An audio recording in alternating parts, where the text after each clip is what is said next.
There are still thousands of frightened families trying to get out of Afghanistan. And the Taliban doesn't want you to see this. Armed men repeatedly tried to stop us filming.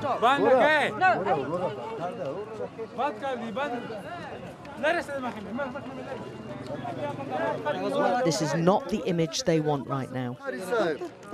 Our paper permissions, issued by the Taliban themselves, are suddenly worthless. They want to control what the media covers and, importantly, who leaves the country and stop this mass exodus. Only a handful of airlifts have been allowed since the Taliban took charge of the airport, many of them, like this one, organised by the state of Qatar. But now even they are struggling under the pressure.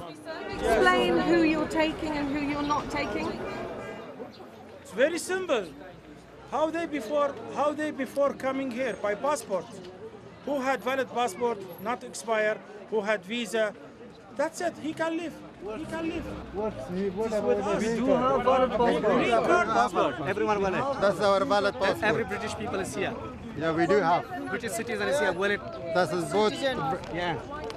But the numbers wanting to leave far outstrip the flights. The UK government insists it's going as fast as it can, but on the ground, there's a lot of criticism for leaving people stranded here. We have an army to take us out of here. Not we have an army we're paying as a taxpayer to occupy other countries. Instead of that, they did like this. They're supposed to help us.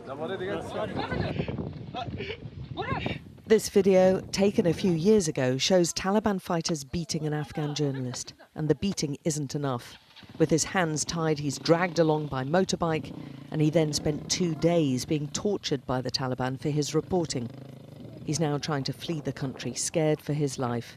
Well, I think if they arrest me again, and on the time I was a journalist, and this time they will kill me.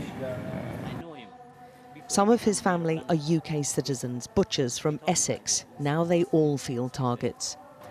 There's no response for anybody. We email, and there's nobody in this country to someone help us.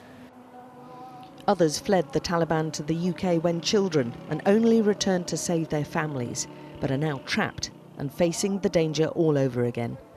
How can I look after my family? How can I look after myself? Quite scary for me, the situation of Taliban. That when I was seeing the Taliban, quite scary for me. The flight lists are agreed with the foreign governments, including the British, but Qatari officials then have to navigate the Taliban. We were told, along with hundreds of others who were on the flight list, that the Taliban had struck us off. We joined the convoy to the airport anyway, but there were no women to carry out the female body searches and no immigration officials.